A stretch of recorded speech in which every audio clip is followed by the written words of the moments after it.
दोस्तों SBI bank की Uno application जो कि नया एप्लीकेशन आया है 2.0, इस एप्लीकेशन की मदद से हम अपना एक जीरो बैलेंस सेविंग्स अकाउंट कैसे ओपन कर सकते हैं उसके बारे में मैंने आपको लेटेस्ट प्रोसेस बताया है। अब देखो, नया प्रोसेस आने के बाद में आपको बहुत सारे चेंजेस देखने के लिए मिल जाते हैं। अगर आप यूट्यूब पर एसबीआई बैंक में अकाउंट खोलने का प्रोसेस सर्च करेंगे तो वहां पर आपको ओल्ड प्रोसेस दिखाया जा रहा है, लेकिन आज की वीडियो में आपको लेटेस्ट प्रोसेस दिखाने वाला हूं। एसबीआई बैंक अगर आप अपना बैंक अकाउंट ओपन करते हैं तो आप physical ATM card, virtual ATM card अपने हिसाब से आप सेलेक्ट कर सकते हैं। एटीएम कार्ड पर आपको क्या नाम चाहिए वो आप सेलेक्ट कर सकते हैं। साथ ही में आपको पासबुक, चेकबुक, ये सारी चीजें सेलेक्ट करने का ऑप्शन आ जाता है। इसके अलावा जो आपका वर्चुअल और फिजिकल एटीएम कार्ड है उसका वेरिएंट भी आप अपने हिसाब से सेलेक्ट कर सकते हैं। साथ ही में कई लोगों के ये भी कमेंट आते हैं कि मेरे पास जो है ओरिजिनल पैन कार्ड नहीं है, तो उसका भी सोल्यूशन आज की वीडियो में आपको बताया कि आपको अपना online bank account SBI bank में कैसे ओपन करना है। आपका जो बैंक अकाउंट है वो लाइफ टाइम के लिए एक जीरो बैलेंस सेविंग्स अकाउंट रहने वाला है।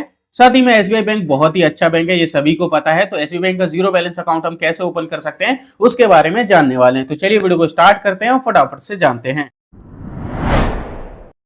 एसबीआई बैंक में बैंक अकाउंट खोलने के लिए आपको YONO SBI mobile banking application को प्ले स्टोर से डाउनलोड कर लेना है। डाउनलोड करने के बाद आप इसे ओपन करेंगे। जब आप एप्लीकेशन को पहली बार ओपन करेंगे तो आपके सामने कुछ इस तरह का इंटरफेस खुल करके आ जाएगा। अब आपके सामने यहाँ पर लोकेशन की परमिशन को अलाउ करने के लिए बोला जाएगा, तो इनेबल डिवाइस लोकेशन पर क्लिक करना है। इसके बाद में आपको लोकेशन की परमिशन को यहाँ से अलाउ कर देना और एक बार बैक करेंगे। इसके बाद में आपसे यहाँ पर कुछ कॉल्स की परमिशन मांगेगा, अलाउ करेंगे। लोकेशन की परमिशन मांगेगा, अलाउ करेंगे। इसके बाद में आपको लैंग्वेज सेलेक्ट करने के लिए बोला जाएगा, तो इंग्लिश वाले ऑप्शन को हम सेलेक्ट रहने देंगे और प्रोसीड पर क्लिक करेंगे। इसके बाद में आपको यहाँ पर वेलकम टू योनो एसबीआई का ऑप्शन देखने के लिए मिल जाएगा। नीचे आपको लेट गेट स्टार्ट पर क्लिक करना है। अब आपके सामने यहाँ पर पूछा जाता है क्या आपके पास पहले से एसबीआई बैंक का बैंक अकाउंट है। हमारे पास नहीं है, हम यहाँ रजिस्टर नहीं कर सकते, तो आपको पेज को नीचे करना है। यहाँ पर आपको ओपन सेविंग अकाउंट का ऑप्शन मिलेगा, आपको इस पर क्लिक करना है। इसके बाद में आपको ऊपर की साइड ओपन सेविंग अकाउंट का ऑप्शन देखने के लिए मिल जाएगा। आपका अकाउंट ओपनिंग का प्रोसेस यहाँ से स्टार्ट हो जाता है। तो नीचे आपको लेट्स बिगिन पर क्लिक करना है। इसके बाद में आपको यहाँ वेलकम का ऑप्शन देखने के लिए मिल जाएगा। पेज को नीचे करेंगे। अब आपसे यहाँ पर आपका मोबाइल नंबर पूछा जाएगा, तो आपके आधार कार्ड से जो लिंक मोबाइल नंबर है वो आप यहाँ पर डालेंगे। मोबाइल नंबर डालने के बाद में आपसे यहाँ पर पूछा जाता है कि आपके पास CKYC नंबर मौजूद है, तो आपको यहाँ नो पर क्लिक करना है। इसके बाद में इस एरो पर क्लिक कर देना है। इसके बाद में अब आपसे आपका आधार कार्ड नंबर पूछा जाएगा, तो आपको अपना आधार कार्ड नंबर इस वाले कॉलम में फिल करना है। आधार कार्ड नंबर फिल करने के बाद में आपको यहाँ एरो पर क्लिक करना है। इसके बाद में आपके सामने इस तरह का इंटरफेस खुल करके आ जाएगा। आपको इस वाले बॉक्स पर क्लिक करना है, फिर से एरो पर क्लिक करेंगे। अब आपके आधार कार्ड से लिंक मोबाइल नंबर पर एक OTP कोड भेजा जाएगा। आपको यहाँ पर लोडिंग लेगा, प्रोसेस होगा, वेट करेंगे। यहाँ पर SMS की परमिशन मांगेगा, अलाउ करेंगे। अब जो आपके आधार कार्ड से लिंक मोबाइल नंबर पर OTP आएगा वो आपको यहाँ पर डालना है। OTP फिल करने के बाद में आपको नीचे सबमिट वाले ऑप्शन पर क्लिक कर देना है। इसके बाद में थोड़ा सा प्रोसेस लेता है। हमारा आधार कार्ड यहाँ पर वेरीफाई हो चुका है। अब आपसे आपका पैन कार्ड नंबर पूछ जाएगा, वो आप यहाँ पर डालेंगे और पैन कार्ड पर जो आपका नाम है वो आपको यहाँ पर डालना है। पैन कार्ड नंबर और पैन कार्ड पर जो नाम है वो डालने के बाद में आपको ये एरो मिलेगा, इस पर आपको क्लिक करना है। इसके बाद में आपको टर्म्स कंडीशन को क्लिक करना है। इसके बाद इस एरो पर क्लिक कर देंगे। अब जो आपका पैन कार्ड है वो वेरीफाई किया जाएगा, तो थोड़ी देर यहाँ पर वेट करना होगा। पैन कार्ड हमारा यहाँ पर वेरीफाई हो चुका है। अब आपको नेक्स्ट पेज पर भेजा जाएगा। जैसे कि आप देख सकते हैं हमारा आइडेंटिटी वेरिफिकेशन कंप्लीट हो गया है। इसके बाद में आपको डिटेल्स शेयर करनी होंगी, तो प्रोसीड वाले ऑप्शन पर क्लिक करेंगे। अब आपको यहाँ पर टाइटल सेलेक्ट करने का ऑप्शन आता है। आप अपना टाइटल अपने हिसाब से सेलेक्ट कर सकते हैं। हमारा मिस्टर पहले से ही सेलेक्ट है, वो हम रहने देंगे। इसके बाद में आपसे आपका ईमेल आईडी पूछा जाएगा, ये आप डाल सकते हैं, वरना आप इसे खाली भी छोड़ सकते हैं। इसके बाद में आपसे आपके फादर का नाम पूछा जाएगा। फादर का नाम आपको यहाँ पर डाल देना है। अगर आपको ईमेल आईडी डालना है तो ईमेल आईडी आप यहाँ पर डालकर वेरीफाई कर सकते हैं। हमने अपने फादर का नाम डाल दिया है। इसके बाद में आपसे पूछा जाता है आपको कहीं हाथ पैर में प्रॉब्लम तो नहीं है, तो हमने यहाँ पर नो पर क्लिक रहने दिया है। इसके बाद में इस एरो पर क्लिक कर देंगे, थोड़ी देर वेरिफिकेशन लेगा। अब आपसे आपका ऑक्यूपेशन पूछा जाएगा, यानी कि आप क्या काम करते हैं, तो आपको इस पर क्लिक करना है। आप अगर बिजनेस करते हैं तो बिजनेस सेलेक्ट करेंगे, सर्विस प्रोवाइड करते हैं तो सर्विस सेलेक्ट करेंगे, वरना आप अदर वाले ऑप्शन को सेलेक्ट करेंगे। हम जिनका अकाउंट ओपन कर रहे हैं वो बिजनेस करते हैं तो बिजनेस सेलेक्ट कर लेंगे।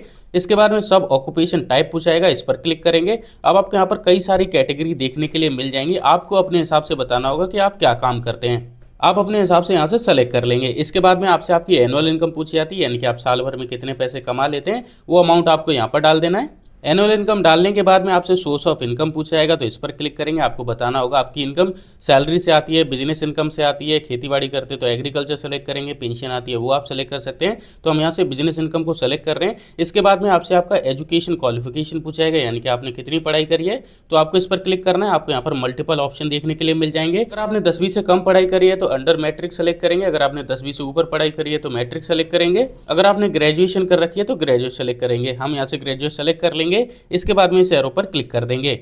अब आपसे आपका मैरिटल स्टेटस पूछा जाएगा, यानी कि आपकी शादी हुई है या नहीं, तो आपको इस पर क्लिक करना है। अगर आप मैरिड हैं तो मैरिड सेलेक्ट करेंगे, सिंगल हैं तो सिंगल सेलेक्ट करेंगे, हम यहाँ से मैरिड सेलेक्ट करेंगे। इसके बाद आपसे आपका रिलीजन पूछा जाएगा, इस पर क्लिक करेंगे। आप हिंदू, मुस्लिम, सिख, ईसाई जो भी हैं अपने हिसाब से सेलेक्ट करेंगे, हम हिंदू सेलेक्ट करेंगे। इसके बाद आपसे आपकी कैटेगरी पूछी जाएगी, इस पर क्लिक करेंगे। आप जनरल, एसटी, ओबीसी जो भी हैं अपने हिसाब से यहाँ से सेलेक्ट करेंगे। इसके बाद आप इस एरो पर क्लिक करेंगे।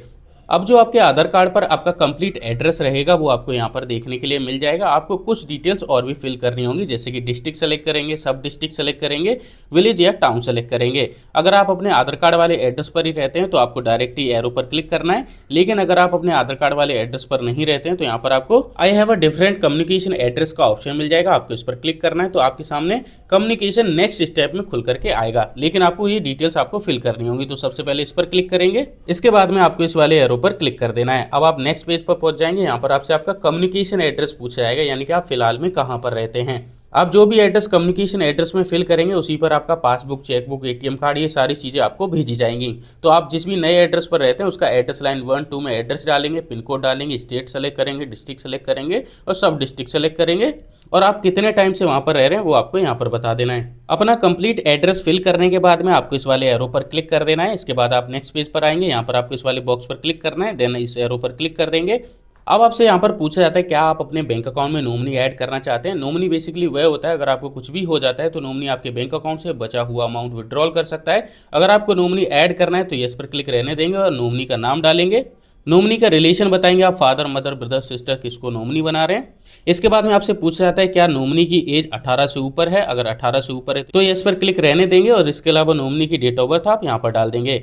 अगर आपको नॉमिनी ऐड करना है तो नॉमिनी की डिटेल डालेंगे, नहीं करना है तो नो वाले ऑप्शन पर क्लिक करेंगे। इसके बाद में नॉमिनी की डिटेल फिल करने का ऑप्शन हट जाएगा। अब आपको इस वाले एरो पर क्लिक कर देना है। इसके बाद में आपसे पूछा जाता है क्या आप बिना नॉमिनी के प्रोसीड करना चाहते हैं, तो आपको कंटिन्यू विदाउट नॉमिनी का ऑप्शन मिलेगा, आपको इस पर क्लिक कर देना है। हमारी जो डिटेल्स हैं वो भी यहाँ पर सेलेक्ट हो चुकी हैं। अब आपको यहाँ नीचे प्रोसीड वाले ऑप्शन पर क्लिक कर देना है। अब आपको ब्रांच सेलेक्ट करने का ऑप्शन आता है। आपके आधार कार्ड के एड्रेस के अकॉर्डिंग यहाँ पर ऑटोमेटिकली ब्रांच सेलेक्ट हो जाता है। अगर आपको किसी और ब्रांच में अपना अकाउंट खोलना है तो आपको अपना ब्रांच का IFSC कोड यहाँ पर एंटर करना है, या फिर आप इस पर क्लिक करेंगे। इस पर क्लिक करने के बाद में आपको यहाँ पर अपना पिन कोड एंटर करना है। जैसे ही आप अपने घर के आसपास का पिन कोड यहाँ पर डालेंगे तो यहाँ पर आपको ब्रांच सेलेक्ट करने का ऑप्शन आ जाएगा। जितने भी आपके पिन कोड के हिसाब से ब्रांच होंगी वो देखने के लिए मिल जाएंगे। आपको जिस भी ब्रांच में अपना अकाउंट खोलना है उसे यहाँ से सेलेक्ट करेंगे। तो आपको यहाँ पर दोनों ब्रांच दिखाई जाएंगी, इनमें से आप कौन सी ब्रांच सेलेक्ट करना चाहते हैं। तो हम नीचे वाली ब्रांच में अपना अकाउंट खोलना चाहते हैं तो इसे यहाँ से सेलेक्ट कर लेंगे। इसके बाद में आपको इस वाले एरो पर क्लिक कर देना है। इसके बाद में आपसे PAP डिटेल्स पूछी जाती हैं, इसे आप टिक रहने देंगे। इसके अलावा फटका डिक्लेरेशन पर भी क्लिक रहने देंगे। इसके बाद में आपसे यहाँ पर पूछा जाता है कि आपको डेबिट कार्ड नहीं चाहिए। अगर आपको डेबिट कार्ड नहीं चाहिए तो इस पर क्लिक करेंगे, वरना इस पर क्लिक नहीं करेंगे, ऐसे ही रहने देंगे। इसके बाद में आपको डायरेक्ट इस एरो पर क्लिक कर देना है। अब आपसे यहाँ पर पूछा जाता है आप अपना सैलरी अकाउंट खोल रहे हैं या फिर आप सेविंग्स अकाउंट ओपन कर रहे हैं। अगर आप सैलरी अकाउंट ओपन कर रहे हैं तो आपको यहाँ फर्स्ट वाले ऑप्शन पर क्लिक करना है। लेकिन अगर आप अपना सेविंग्स अकाउंट ओपन कर रहे हैं तो यहाँ पर आपको no I want to saving account का ऑप्शन मिलेगा, आपको इस पर क्लिक कर देना है। अब आपसे पूछा जाता है आप क्या क्या सर्विस लेना चाहते हैं, जैसे कि आपको फिजिकल ATM कार्ड, यानी कि आप जिस ATM कार्ड से कैश विड्रॉल करते हैं वो आपको चाहिए या फिर नहीं, हमें चाहिए, तो इस पर क्लिक कर देंगे। इसके बाद में आपसे पूछा जाता है आपको वर्चुअल डेबिट कार्ड चाहिए या फिर नहीं, हमें वर्चुअल डेबिट कार्ड भी चाहिए, तो इस पर भी क्लिक कर देंगे। इसके बाद में आपको इस वाले एरो पर क्लिक कर देना है। अब आपसे यहाँ पर पूछा जाता है आप किस वेरिएंट का डेबिट कार्ड लेना चाहते हैं। आप रुपए वेरिएंट, वीजा वेरिएंट और मास्टर कार्ड, इन सभी में से डेबिट कार्ड ले सकते हैं। इसके अलावा यहाँ पर आपसे पूछा जाता है आप अपने डेबिट कार्ड पर क्या नाम प्रिंट करवाना चाहते हैं, वो नाम आपको यहाँ पर देखने के लिए मिल जाता है। अगर आप चाहें तो इसे चेंज भी कर सकते हैं। हम अपना जो फिजिकल ATM कार्ड है वो रुपए ग्लोबल डेबिट कार्ड लेना चाहते हैं तो इस पर क्लिक कर देंगे। वर्चुअल कार्ड है वो भी हम रुपए का ही लेंगे तो इस पर भी क्लिक कर देंगे। इसके बाद इस एरो पर क्लिक करेंगे। अब आपके सामने अकाउंट की समरी खुल करके आ जाएगी। अभी तक आपने जितनी भी डिटेल्स फिल करी हैं वो आपको यहाँ पर देखने के लिए मिल जाती हैं। अगर आपको लगता है कुछ भी गलत फिल हो गया है तो एडिट के ऑप्शन देखने के लिए मिल जाएंगे, आप अभी एडिट कर सकते हैं, बाद में एडिट नहीं कर सकते। पेज को नीचे करेंगे, पेज को नीचे करना है आपको, इनमें कोई भी छेड़छाड़ नहीं करनी है। इसके बाद आपको इस एरो पर क्लिक कर देना है। अब आपके सामने टर्म्स कंडीशन खुल करके आ जाएंगे, सभी को ऐसे स्क्रॉल करके नीचे करेंगे। इसके बाद में आपको इस वाले एरो पर क्लिक करना है। इसके बाद में आपको इस वाले एरो पर क्लिक कर देना है। अब आपको अपना अकाउंट एक्टिवेट करना होगा तो प्रोसीड पर क्लिक करेंगे। अब आपको यहाँ पर वीडियो KYC करने के लिए बोला जाता है। वीडियो KYC करने के लिए आप जब भी वीडियो KYC करेंगे तो एक एकांत कमरे में बैठ करके अपना KYC करेंगे। इसके अलावा ओरिजिनल पैन कार्ड आपको अपने पास में रखना है, पेन पेपर आपको अपने पास में रखना है।